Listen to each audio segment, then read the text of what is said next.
What is up, bros? Me Josh here. In today's video, we are going over the USS Massachusetts. Now, this is a ship that's still work in progress and subject to change, and I really hope it does, because right now I'm not the biggest fan of this revision of this ship. Now, this is something we've had for a little while, and if you have ever seen the USS Alabama, it looks very similar. These things are almost identical. Now, I even made a video in the past about the USS Massachusetts with the first version we got, and it was basically like, okay, this is the same thing. There's no reason to buy the ship unless you're a collector or something like that. But we've gotten a new version of the ship, and what is it? It's a USS. It's an Alabama with secondaries, massive secondaries. So that is kind of the gimmick of this ship. It's a USN battleship, so you're going to be able to brawl very well. You have that great armor as you would in the normal. You have those great USN guns. But now you have a secondary kind of focus. So imagine almost a German kind of build secondary-wise with USN guns and USN armor. So on paper, it would be a good idea, but really what they have done is they've basically promoted this aggressive pushing gameplay with this ship, and honestly kind of made it bad at the same time for doing that play, and we'll kind of dive into what I mean by that. So overall, abroad, and it's not going to be exactly the same. It's very similar to the Alabama. It's going to be a little less stealthy with 12.4 instead of 12.2 compared to the Alabama. That's with the concealment expert captain and a concealment module. And you'll end up taking less overall AA on this ship compared to the Alabama, because you will take the secondary range for the upgrade. So other than that, it's very similar. Until you dive into the guns. The guns now are going to be less accurate, 295 meter dispersion compared to the 271 on the Alabama, as well as a little bit more health pool, about 3k more, a little less percentage on the torpedo protection. Everything else is very similar. But still, USN guns, not as accurate. I think there's a lower signal. I think it's like 1.7 compared to, I think the Alabama was 1.8 or 1.9, so it's not as accurate. And you have these crazy secondaries with the AFT and AA, or the secondary range module of 10.8. So that's very German-esque, right? It's very German-esque range, being able to brawl. But they say they're trying to make this brawling type of ship for the USN line, which they're kind of known for brawling, but they're not known for their secondaries, which I like, and Wargaming is always trying to find that gimmick for a ship, especially their premiums. They're basically punishing it at the same time. What I mean by that is the repair party and the damage control party and the repair party. Now, if you've ever played like the Conqueror, the nerfs that have gone through for that ship is basically what this ship has, and what that is a longer reload time to get your repair, your damage control party, and then a longer reload time for the actual the consumable as well. So if you look at this, it's 108 seconds for the reload time, although the action time, so that means you are actually quote unquote damage controlling for 30-second window, which is actually very long, but the reload time is 108 seconds. So comparing that to the Alabama, it's 20 seconds, so a smaller window, and then a 72-second reload. So about 30 seconds more for the Massachusetts to then get that repair party, or the damage control. I keep calling it repair because I call this repair, I call this the heal. The damage control system to come back up. So what does that mean? They want you to be aggressive in this ship, use its secondaries, and you know, be this kind of brawling, pushing ship. But you're basically getting punished, because if you do go aggressively, of course you're gonna get focused more, and you can't damage control that often, as well as the repair. Compared to this, reload time of 80 seconds, action time on consumables, comparing that to the Massachusetts, is the reload time's a lot quicker on these repairs, and you actually get more. So it's kind of like the Conqueror, basically, of you're going to be taking a lot more damage, but you'll be able to repair a little bit more and a little bit faster. The heals will do more. But it seems like a weird trade-off, and somebody in the CC Discord called it the Frankenstein of ships. So they're trying to do too many things at once, and I don't think it really worked out in the end. Something I would love to see for this ship is the October Revolution style of repair, and I don't know if they'll ever do it, but if we run over there really quick and we'll dive into some game footage. I actually had a pretty solid game in this ship. My idea for the ship is we'll see what they end up doing, is adding some kind of repair for the damage control party for this, where you only get a certain amount of damage control parties, but they are a lot faster action, so it would actually repair this party, or kind of support the ship a little bit more, for being more aggressive and pushing, because right now, honestly, there's no reason to take this ship over over the Alabama or really the North Carolina, because you don't really get what they are kind of trying to tell the ship that it does well, right? So let's dive into some game footage. We had a pretty monster game with this, and we'll kind of talk about the playstyle and the good, the bad, and the ugly about this ship. So here we are in game with the Massachusetts, and I think one of the coolest versions of North, and that's the Aurora Borealis. I think this is one of the coolest skyboxes for this. I think there's 3 versions of this. This is the original, the ice map, and then this version, the Northern Lights.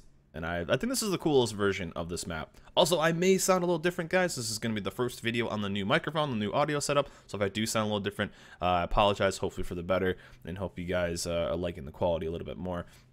But a nice game for the Massachusetts. We had a pretty good outcome for this. And always, it's nice to have a good matchmaking being top tier with a couple tier 6s, but a lot of tier 8s and stuff like that. So lots of food for this. So what are we going to do? You have the secondaries, you might as well just be pretty aggressive, and that's exactly what we're going to be doing. We're going to be pushing this spot and hopefully murdering some newbie doobies here. And there are so many situations in this ship that now what you're doing is the idea of the Massachusetts is you are going to give up some long-range accuracy for being more potent up close because you have those secondaries. But there are so many situations where I'm like, man, I wish I was just in the North Carolina. Now, you won't see that every once in a while, but when you get these ships that have the lower sigma and the lower dispersion, you're going to get those really hot and cold shots of sometimes it looks perfect, like that one was fine. That was just, he ended up juking it pretty well. And other ones are going to be like, if you've ever played the closed beta, Colorado, where it was just all over the place, right? So that's what you're going to end up seeing a lot in this game. There are so many times where I was basically saying, man, I wish I was in the Alabama, or I wish I was in North Carolina, because I would have hit that shot. And that's how I still feel about this. Like, it's hard to kind of get used to the play style a little bit more. And I was really bummed I missed that shot. So, again, that dispersion is going to be fine, right? You'll be fine with that all day as long as you aim a little bit better and the shores doesn't get going super, super fast. Like, I wasn't quite expecting it. But right here, though, was kind of interesting. And this is one thing I noticed about this ship is that guy's within my secondary range. And it seems like, I don't know what it is. Now, if I am broadside like that, but if I'm straight on and you do have secondaries that are focused forward, it almost seems like you get little to no secondaries going forward, which is what you're basically going to be doing in this ship. But if something's on the broadside, like that guy was for a short little bit, it was, you don't really... Broadside, you have lots of secondaries bow on, which is how you're going to kind of play these battleships. You don't really get too much at all. And we're going to try to punish this Pensacola being sneaky. So that guy actually played the Pensacola pretty well. So I was a little surprised.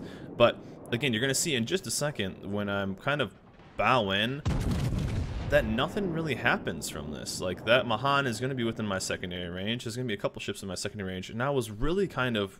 Okay, what are you doing, Massachusetts? Why is nothing happening? This should be exciting. This should be fireworks.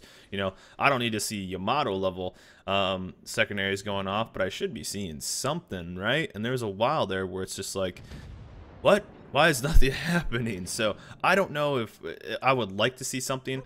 You know, I do like the idea of wargaming really good kill by RZ. I like the idea of wargaming getting... fun with these ships, right? Wargame's always trying to figure out something to make a ship different. Because at first, when the Massachusetts kind of came out, it was basically the Alabama. Now I know I'm going to trigger no suit for you by saying this, but they were basically the same ship. And so when this was coming out, I was saying there's no reason to pick this ship at all. It's the exact same thing as the Alabama. Yeah, there's a couple things that are different. Historically, of course, it's obviously the different ship, but playstyle wise, it's going to play completely different. I'm trying to get a cheeky shot on this Tago, but it's not really going to end up working out. I'm going to end up just taking a shot on this and start getting a little... I don't want to push into all these battleships because that would just basically be death. But when we get against this Richelieu, I want to kind of just show you guys the difference in even the French secondaries compared to this ship, which is basically supposed to be a secondary ship with USN guns. So, but yeah, I like that they have done something. It's a fun playstyle that we really haven't seen on the USN line, but it seems like this has been the Frankenstein of ships with nothing going on. And like right here, right? That Richelieu was within my secondary range. I feel like something should be popping off by now. Now, maybe I've lost them. Like, there's a couple here and there. But as I get bow in, it seems like almost nothing pops off.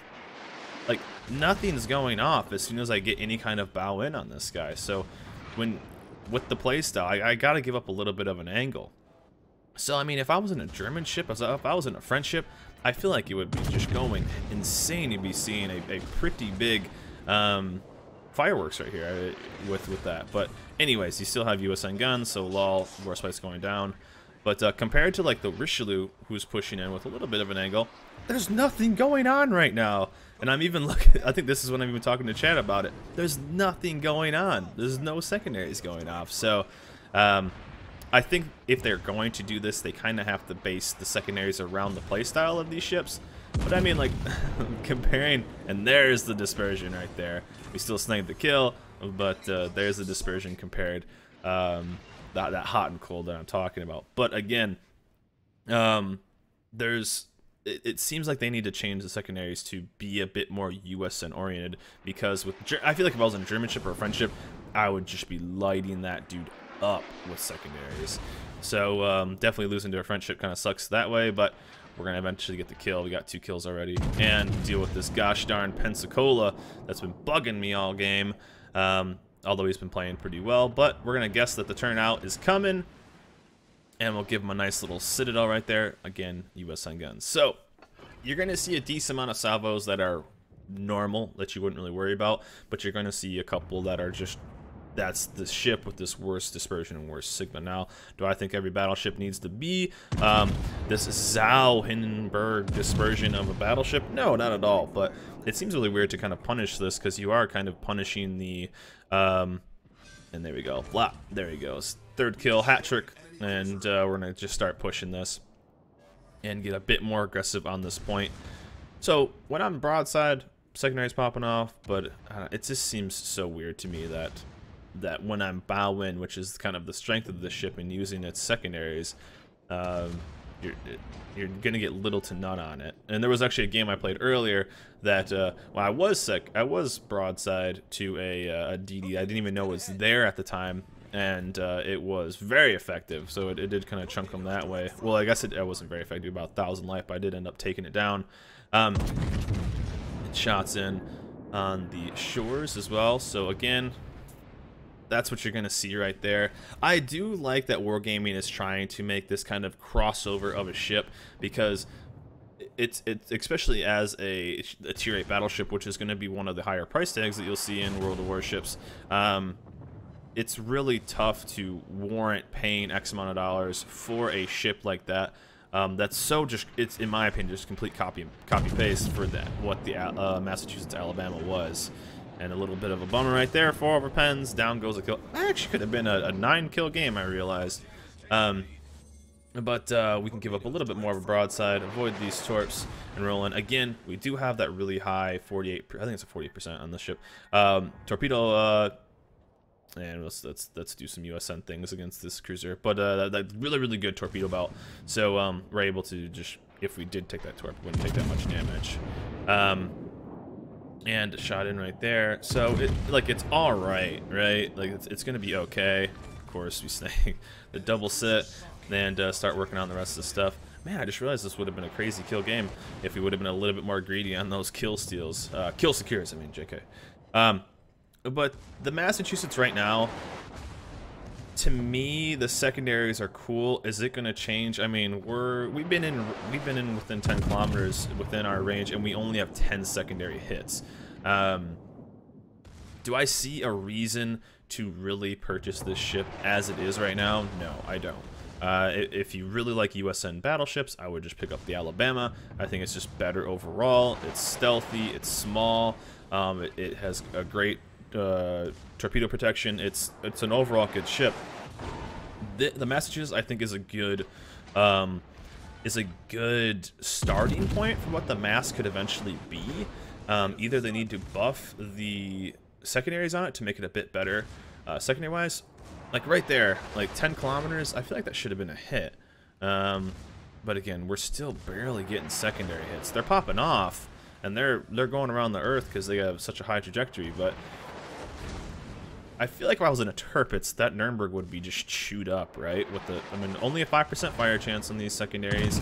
But I feel like if I was in something else, even if I was in a Richelieu, I think that guy would be hurting a lot more. But we'll snag that kill right there, and we'll just keep pushing forward. There's our crack, or there's our Kraken right there. And then we have Droko picking on us with the Nelson. But we're gonna knock off this this Richelieu, so we could get a little aggressive here. I think I even turned pretty broadside on this to see what we can do to this guy. But yeah, I feel like this is a good starting point for this ship. I like kind of unique, fun ships. You know, I think there's a whole thought process on like what premium ships, like they all need to be insanely good. I feel like that's what people say. I like ships that are fun. They don't need to be extremely good, but I think they should be fun at least. So this has the potential of being a fun ship. I'm willing to give up maybe some dispersion, but I need better secondaries. I need something to make this thing worth it, and that's something I keep kind of harping on, because right now it just isn't. It's an easy pass. So 6 kills so far, 88k damage, and then I think we just absolutely dumped this guy right here. Yeah, so there's a nice little 17k salary. You don't really get citadels that much on the Richelieu, and we're gonna then push in and pick on the Nelson ship. I like to kind of pick on because it has such a paper nose. But 100k damage, 7 kills, 5 citadels. Could actually been a lot more. And what we're gonna do is, if you ever played against the Nelson, they do have that monster heal, but just aim at the nose with a big battleship shell, and we'll give him a nice little punch. And boom, 21k. He'll heal most of it up, but we got a nice little reload coming in 18 seconds, and we can just do it again. So he wants the ram right here. We're not going to quite give it to him, but we tanked over a million damage. We're going to rack up a little bit more damage on this Nelson, and again, Massachusetts right now, I just don't think it's worth it. What it's good at, I think, needs to be improved, and I'm hoping to see. Again, this is work in progress, guys, so it is subject to change, and again, I hope it does. But a pretty monster game, 7 kills. It actually could have been my first 10 kill game if I would have focused a little bit more on that. Could have sang a couple extra kills, but a nice overall game, 7 kills.